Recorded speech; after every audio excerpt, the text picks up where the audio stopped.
Hey everyone, here's my final verdict, and this time I'm looking at a game that came out very recently.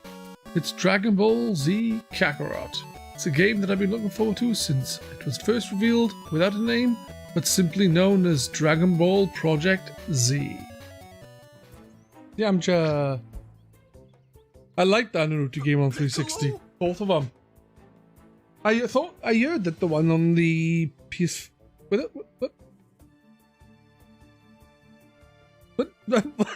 So the power I felt was coming from you, huh? Oh, yeah. Krillin said you're fighting on our side now. He's skating. He's slowly gliding away from Piccolo.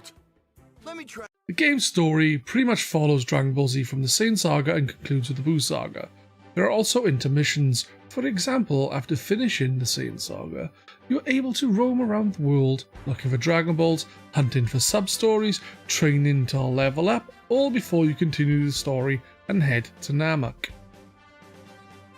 While the game is subtitled Kakarot, you spend more time as other characters than Goku himself, due to the fact he gets injured and is healing up, or, well, dead. The game actually starts with Gohan and Goku doing some fishing before heading to Kame House, where everything really kicks off. It's done as a tutorial, so you can get the feel for fishing, fighting, exploring the world on foot, and in the sky via the Flying Nimbus.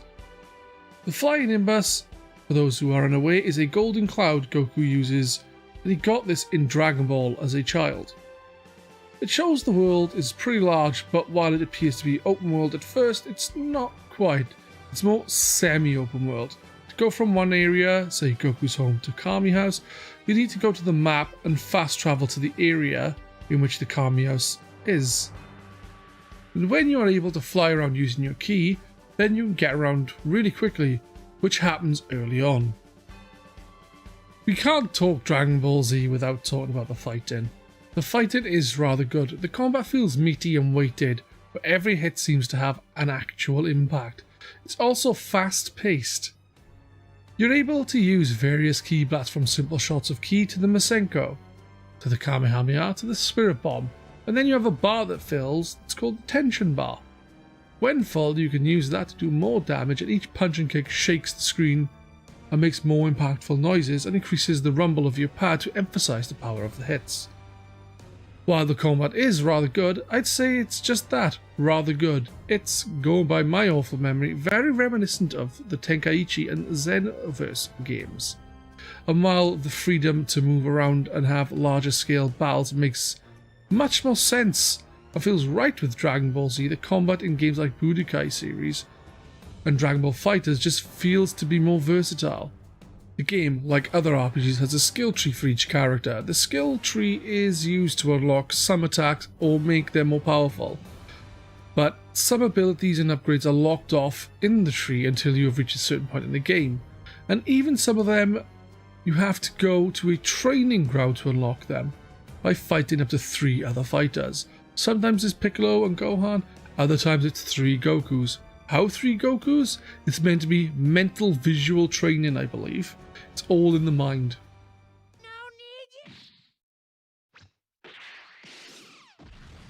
He's dead.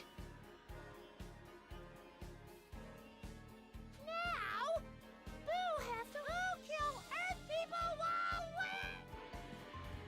Visually, the game is lovely to look at, and the world generally is very pleasing to the eye. You have a wide variety of biomes, so you can get some pretty lovely landscapes to see. There are desert-like areas, while mainly are sand and dirt, you do get interesting things to see, like dinosaurs or giant dinosaur bones. You have forestry with lush green trees and grass. There's a snow area which has a big lake surrounded by snowy hills, and an area with the Kame House which is mostly the sea with a few islands dotted about nearby. On top of that, there's Namek with its green seas and skies. It also has purple grass. King Kai's tiny planet is there, and also Supreme Kai's world. All are interesting and all are wonderful to look at. The character models for the main cast of characters are all detailed nicely, and the animation is fluid and clean. The issue I have with the NPCs in the game is that they kind of look half-arsed. Even though they use the same eyes, nose and mouth as other characters, they just seem off. Not only that, there isn't much way in the variety of people you speak to, as the same models are used all too frequently. The battles are also a feast for those sexy eyes of yours. With the speed at which things happen, and then all the various key blasts with the various colours and styles, it can look really interesting to say the least.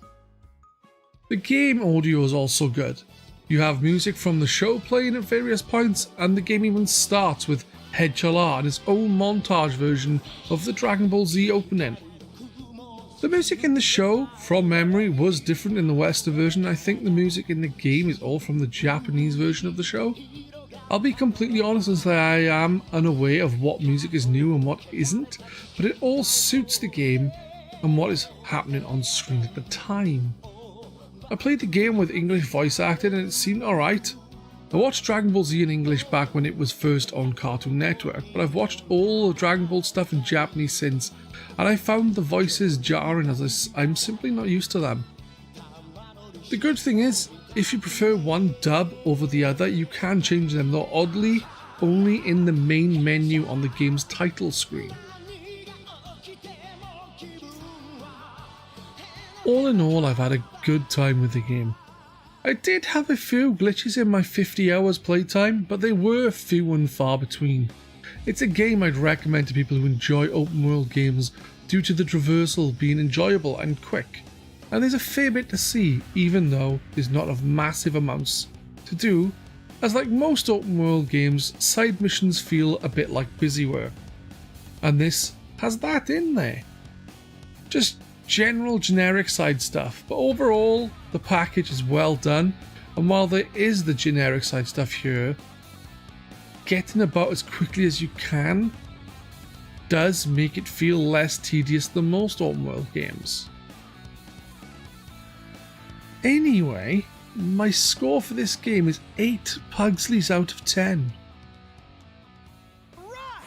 Looks like I'm... Oh, wow. Who are these? One more time. Wait! I said wait! A license isn't something to ensure that you can drive safe. Like I care about that. I will not keep my feet from the left. Like I think care I'm starting to about get a that. hang of this whole driving thing, don't you? Let's go, Piccolo. Come on, let's do this. If you enjoyed this video, please like and subscribe.